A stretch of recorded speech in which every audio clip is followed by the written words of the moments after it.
ತಮ್ಮ ಆಕ್ಸಿಡೆಂಟಲ್ಲಿ ತೀರೋಗಿದ್ದಾನೆ.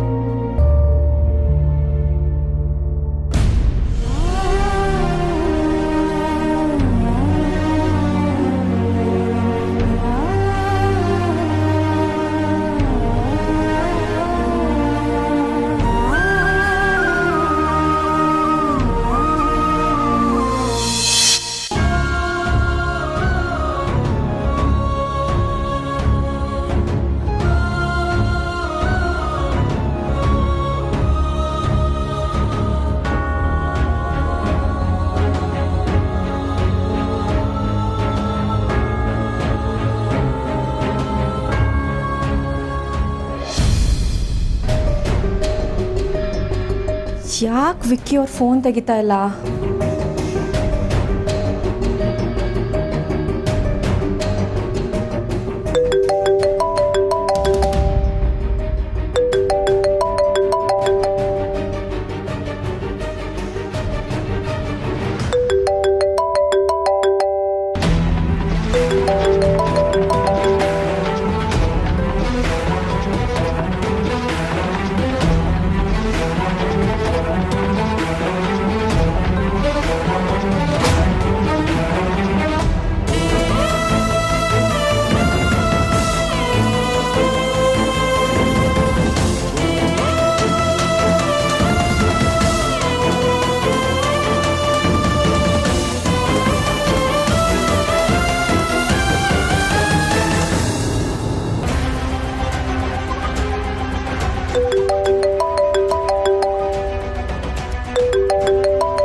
ಇದನ್ನೆಲ್ಲ ನಾನು ಹೇಗೆ ಫೇಸ್ ಮಾಡಲಿ?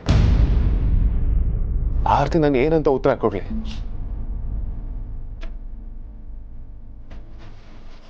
ಏನ್ ವಿಕ್ಕಿ ಅವ್ರೆ, ನಿಮ್ಮ ಹೆಂಡತಿನ ಇಷ್ಟು ಬೇಗ ಮರ್ತ್ಬಿಟ್ರ ಹೇಗೆ?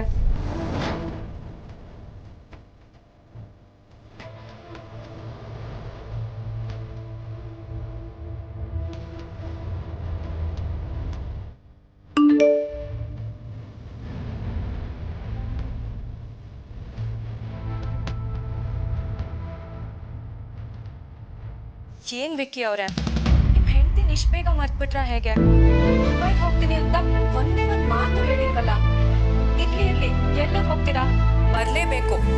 ಬಂದ್ಮೇಲಿದೆ ನಿಮಗೆ ಮಾರಿ ಹಬ್ಬ. ಫ್ರೀ ಆದ್ಮೇಲೆ ಕಾಲ್ ಮಾಡಿ ಆಯ್ತಾ? ನಾನು ನಿಮ್ಮನ್ನು ತುಂಬ ಮಿಸ್ ಮಾಡ್ಕೋತಾ ಇದ್ದೀನಿ. ನಾನು ನಿಮ್ಮ ಮಗು ನಿಮಗೋಸ್ಕರ ಕಾಯ್ತಾ ಇದ್ದೀವಿ.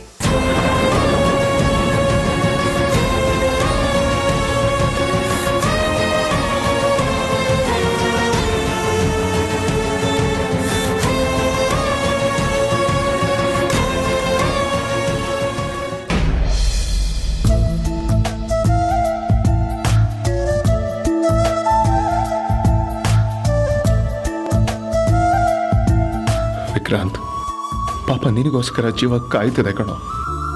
ಏನು ಅಂತ ಹೇಳಿ ಅವ್ರಿಗೆ? ವಿಕ್ರಾಂತ್ ಇಲ್ಲ, ನಮ್ಮನ್ನೆಲ್ಲ ಬಿಟ್ಟು ಹೊಟ್ಟೋದ ಅಂತ ಹೇಳೋ. ಏನು ಅಂತ ಹೇಳಿ?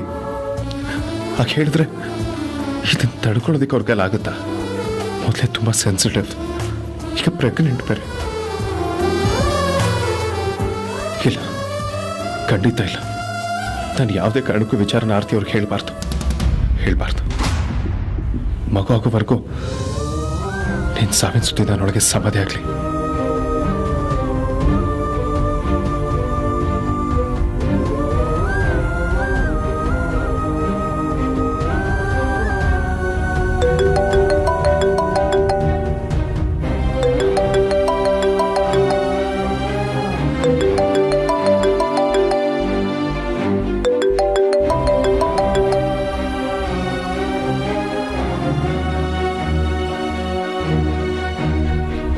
ನನ್ನನ್ನೇ ಆಟ ಆಡಿಸ್ತೀರಾ? ಕಾಲ್ ಮಾಡಿದ್ರೆ ಕಾಲ್ ಪಿಕ್ ಮಾಡಲ್ಲ, ಮೆಸೇಜ್ ಮಾಡಿದ್ರೆ ಮೆಸೇಜಿಗೆ ರಿಪ್ಲೈ ಇಲ್ಲ. ಬನ್ನಿ ಬನ್ನಿ ದುಬೈಯಿಂದ. ಎಲ್ಲಿಗೆ ಹೋಗ್ತೀರಾ? ಬಂದಮೇಲೆ ಒಂದು ತಿಂಗಳು ನಿಮ್ಮ ಹತ್ರ ಮಾತಾಡಲ್ಲ, ನೋಡ್ತಾ ಇರಿ.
मिस्टर विक्रांत वशिष्ठा,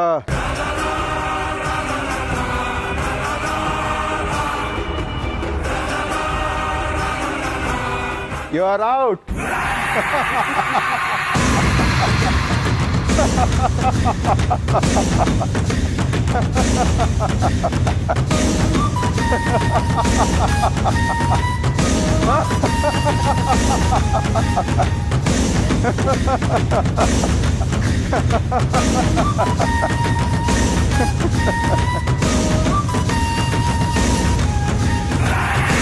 ನಮ್ಮ ಮನೆಯಲ್ಲಿ ಎಲ್ಲ ಮಕ್ಕಳಿಗೂ ಜನ್ಮ ಕೊಟ್ಟಿರೋದು ವೈದೇಹಿ.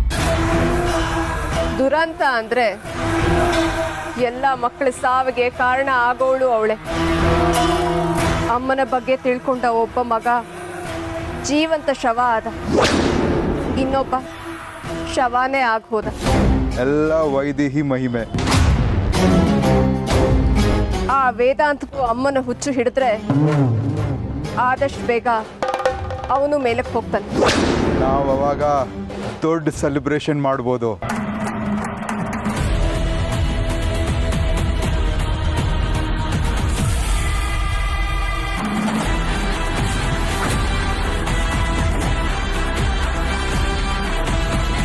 ಹೌದು, ತೇಜಸ್ ಎಲ್ಲಿ? ಕಾಣಿಸ್ತಾನೆ ಇಲ್ಲ. ಓ, ಆ್ಯಕ್ಚುಲಿ ಚಂದ್ರ ಹೇಳ್ತಾ ಇದ್ಲು 15 ದಿನದಿಂದ ಅವನು ಕಾಣಿಸ್ತಾ ಇಲ್ಲ, ಕಾಲು ಮಾಡಿಲ್ಲ, ಒಂದು ಮೆಸೇಜು ಇಲ್ಲ ಅಂತ. ಹೋಗ್ಲಿ ಬಿಡಿ, ಅವನೇನು ಚಿಕ್ಕ ಮಗುನ, ಎಲ್ಲಕ್ಕೆ ಹೋಗ್ತಾನೆ, ಬಂದೇ ಬರ್ತಾನೆ. ನಮ್ಮ ತೇಜಸ್ ಏನಾದರೂ ನಮ್ಮ ಜೊತೆ ಇದ್ದಿದ್ರೆ ವೇದಾಂತ್ ಕಥೆನೂ ಎಂಡ್ ಆಗ್ತಾ ಇತ್ತು. ಆದಷ್ಟು ಬೇಗ ಅದು ಆಗತ್ತೆ ಬಿಡಿ.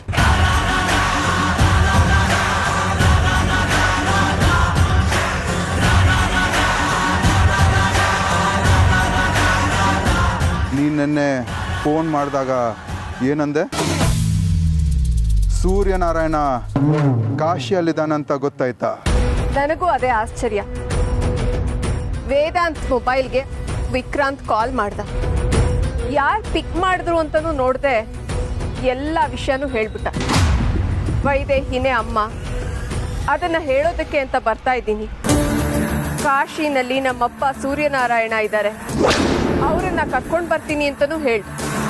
ಹಾಗಾದರೆ ಆ ದಿನ ನಿಮ್ಮ ಮನೆಗೆ ಬೆಂಕಿ ಬಿದ್ದಾಗ ಸೂರ್ಯನಾರಾಯಣ ಸಾಯ್ಲಿಲ್ವಾ? ನನಗೂ ಅದೇ ಆಶ್ಚರ್ಯ ಆಗ್ತಾ ಇರೋದು. ಇದನ್ನೆಲ್ಲ ನೋಡ್ತಾ ಇದ್ರೆ ಆ ಸೂರ್ಯನಾರಾಯಣ ಸತ್ತಿಲ್ಲ, ತಪ್ಪಿಸ್ಕೊಂಡಿದ್ದಾನೆ ಅನ್ನಿಸ್ತಾ ಇದೆ.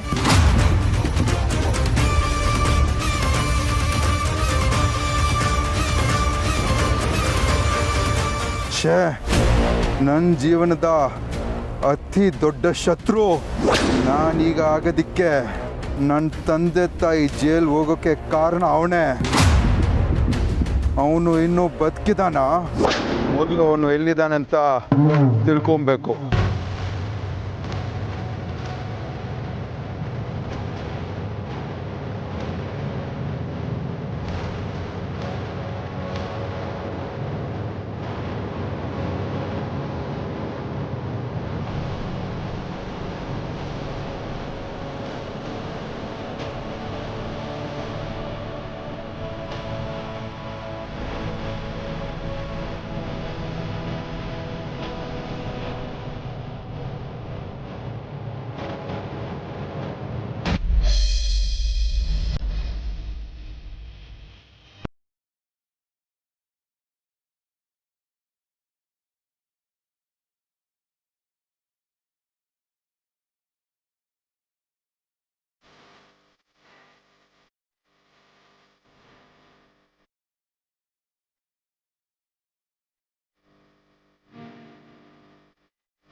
ಆರ್ತಿ,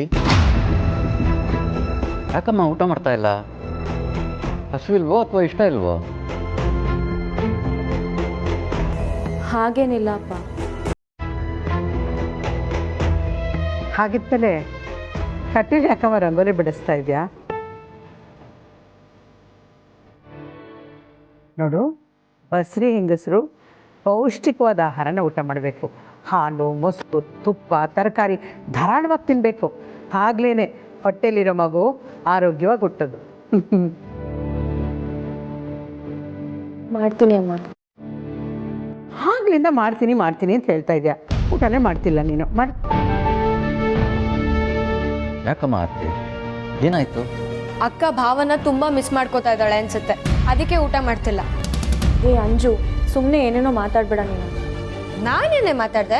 ನೀನ್ ನಿಜವಾಗ್ಲೂ ಭಾವ ನಿನ್ಗೆ ಕಾಲ್ ಮಾಡಿಲ್ಲ ಅಂತ ತಾನೇ ಊಟ ಮಾಡ್ತಿಲ್ಲ? ಯಾಕಮ್ಮ ಆರ್ತಿ, ವಿಕ್ಕಿ ಫೋನ್ ಮಾಡಲಿಲ್ವಾ? ಅಪ್ಪ, ವಿಕ್ಕಿ ಬಾವ ಅಕ್ಕಂಗೆ ಹೇಳ್ದೇನೆ ದುಬೈಗೆ ಹೋಗಿದ್ದಾರೆ. ಅಕ್ಕಂಗೆ ಈ ವಿಷಯ ಅಮ್ಮಕ್ಕ ಹೇಳಿದ್ಮೇಲೆ ಗೊತ್ತಾಗಿದ್ದು. ವಿಕ್ಕಿ ಬಾವ ಅವಳಿಗೆ ಹೇಳ್ದೇನೆ ದುಬೈಗೆ ಹೋಗಿದ್ದಾರೆ, ಕಾಲು ಮಾಡಿಲ್ಲ, ಮೆಸೇಜು ಮಾಡಿಲ್ಲ ಅಂತ ಸಿಟ್ ಮಾಡ್ಕೊಂಡಿದ್ದಾಳೆ. ಆ ಸಿಟ್ನ ಊಟದ ಮೇಲೆ ತೋರಿಸ್ತಾ ಇದ್ದಾಳೆ ಅಷ್ಟೇ.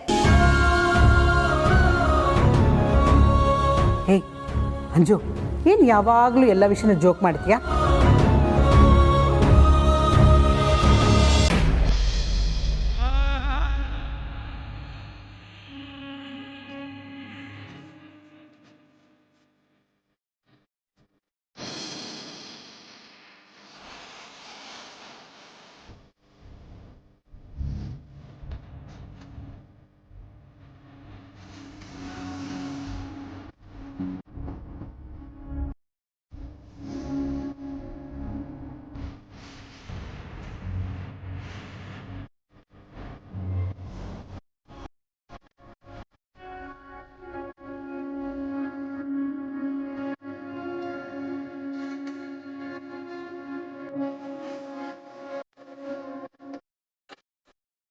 ಓಹೋ, ಏನ್ ಒಬ್ನೇ ಕುತ್ಕೊಂಡ್ಬಿಟ್ಟಿದೆಯಲ್ಲ? ಊಟ ಗೀಟ ಮಾಡ್ತೀಯೋ ಇಲ್ವೋ? ವೇದಾಂತ್, ನಿನ್ನೆ ಕರಿತಿರೋದು, ಬಾ ಊಟಕ್ಕೆ. ಬೇಡ ಅಂದ್ರೆ ಬಿಡೋರು ಯಾರು? ರಾತ್ರಿ ಹೊತ್ತು ಊಟ ಮಾಡದೆ ಮಲ್ಕೋಬಾರ್ದು. ಬಾ. ನನಗೆ ಹಸುವಿಲ್ಲ. ನಿನಗಂತೂ ಯಾವಾಗ್ಲೂ ಹಸಿವಿರಲ್ಲ. ಬಾ ನೀನು. ಪ್ಲೀಸ್ ಬೇಡ. ಈಗ ನೀನ್ ಬಂದಿಲ್ಲ ಅಂದ್ರೆ ಎತ್ತಾಕೊಂಡು ಹೋಗ್ತೇನೆ ಅಷ್ಟೇ. ಬಾ ಬಾ. ಕೂತ್ಕೋ.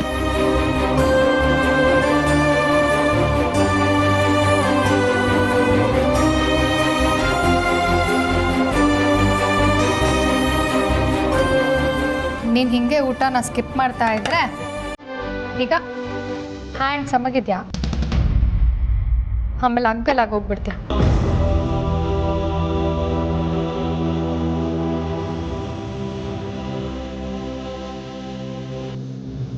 ಊಟ ಮಾಡು.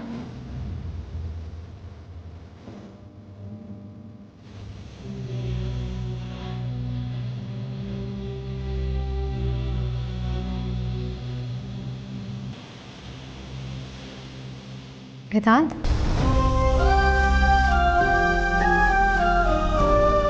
ವೇದಾಂತ್ ಏನಕ್ಕೇನೂ ಮಾತಾಡ್ತಾ ಇಲ್ಲ. ಏನಾಗಿದೆ ಇವನಿಗೆ? ಯಾಕೆ ತುಂಬ ಬೇಜಾರಲ್ಲಿದ್ದಾನಲ್ಲ? ವೇದಾಂತ್, ತುಂಬ ಸುಸ್ತಾಗಿದ್ಯಾ? ಟೆನ್ಷನಲ್ಲಿದೆಯಾ ಅನ್ಸುತ್ತೆ. ಬಂದು ಇಷ್ಟೊತ್ತಲ್ಲಿ ಸ್ನಾನ ಬೇರೆ ಮಾಡ್ಕೊಂಡಿದ್ಯಾ? ಹೋಗಿ ಊಟ ಮಾಡು.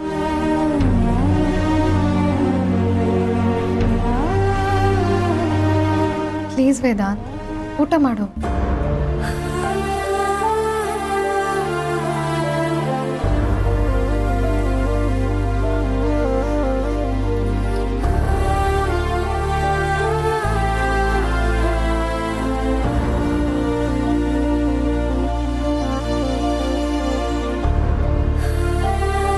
ವೇದಾಂತ್, ಊಟ ಮಾಡು.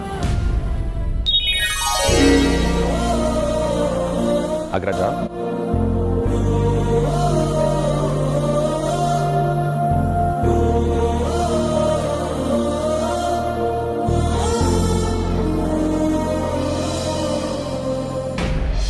ಆರ್ತಿ, ವಿಕ್ಕಿ ಫೋನ್ ಫೋನ್ ಮಾಡಲಿಲ್ಲ ಅಂತ ಬೇಜಾರು ಮಾಡ್ಕೊಂಡಿದ್ದೀನಮ್ಮ.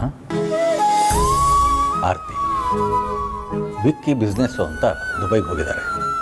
ಪಾಪ ಏನು ಅರ್ಜೆಂಟ್ ಇತ್ತೋ ಏನೋ ಹೇಳ್ದೆ ಹೋಗಿದ್ದಾರೆ. ಅದಕ್ಕೆಲ್ಲ ಇಷ್ಟೊಂದು ಬೇಜಾರು ಮಾಡ್ಕೋತಾರ? ಅಲ್ಲ ಅಪ್ಪ, ಎಷ್ಟೇ ಬ್ಯುಸಿ ಇದ್ರು ಒಂದು 5 ನಿಮಿಷ ಟೈಮ್ ಮಾಡಿಕೊಂಡು ಫೋನ್ ಮಾಡೋದಕ್ಕಾಗಲ್ವಾ ಅವ್ರಿಗೆ? ಅವ್ರು ಫೋನ್ ಮಾಡೋದು ಬೇಡ, ನಾನೇ ಫೋನ್ ಮಾಡಿದ್ರು ರಿಸೀವ್ ಮಾಡಿ ಮಾತಾಡೋಕ್ಕಾಗಲ್ವಾ? ಅಲ್ಲಮ್ಮ, ದುಬೈ ಏನು ಪಕ್ಕದಲ್ಲೇ ಇದೆಯಾ? ಎಷ್ಟು ದೂರ ಪ್ರಯಾಣ ಮಾಡಬೇಕು? ಅದಕ್ಕೆ ಖರ್ಚೆಷ್ಟು, ಶ್ರಮ ಎಷ್ಟು? ಅದು ಅಲ್ಲದೆ ಅವನು ಕೆಲಸದ ಮೇಲೆ ಹೋಗಿರೋದು. ಏನು ಒತ್ತಡ ಇರುತ್ತೋ ಏನೋ, ಆ ಒತ್ತಡದಲ್ಲಿ ನಿನ್ನ ಫೋನ್ನ ರಿಸೀವ್ ಮಾಡೋದಕ್ಕಾಗದೇ ಇರ್ಬೋದು, ಅಥವಾ ಅವನಿಗೆ ಫೋನ್ ಮಾಡೋದಕ್ಕಾಗದೇ ಇರ್ಬೋದು.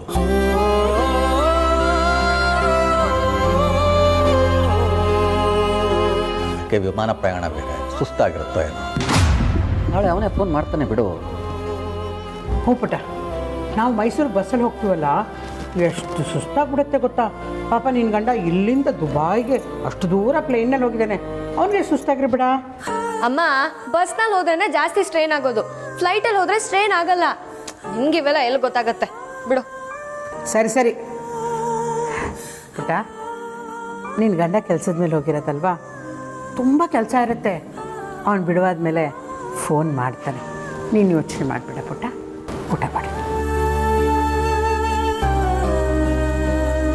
ಅಮ್ಮ, ನಿಂಗಿರೋ ಬುದ್ಧಿ ನಮ್ಮ ಅಕ್ಕಂಗಿಲ್ಲಲ್ಲ, ಏನು ಮಾಡೋದು ಹೇಳು? ನೋಡಕ್ಕ, ನೀನು ತಲೆ ಕೆಡ್ಸ್ಕೋಬೇಡ. ಭಾವ ರೀಚ್ ಆಗಿದ ತಕ್ಷಣ ಕಾಲ್ ಮಾಡ್ತಾರೆ.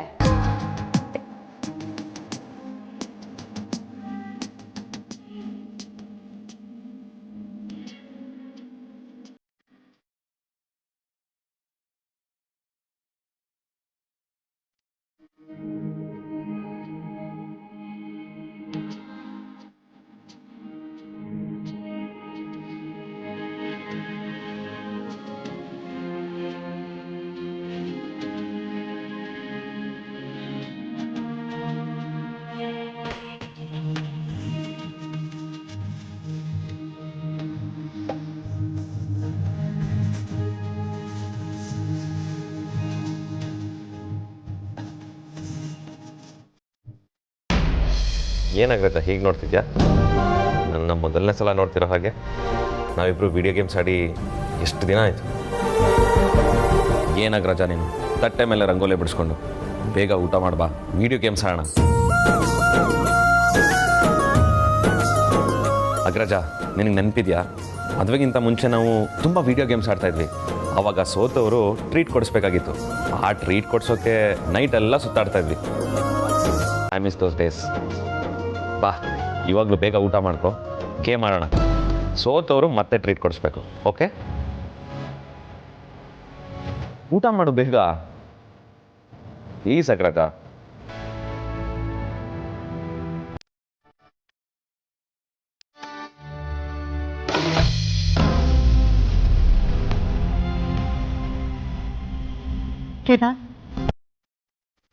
ಓಕೆ ತಾನೆ? ವೇದಾಂತ್, ಏನಾಯ್ತು? ಯಾರಿಗೆ ಓಕೆ ಅಂದೆ?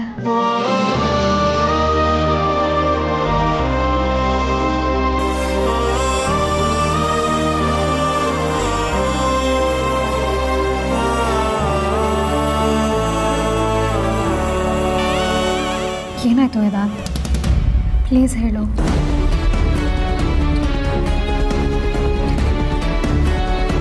ಊಟ ಬೇಡ.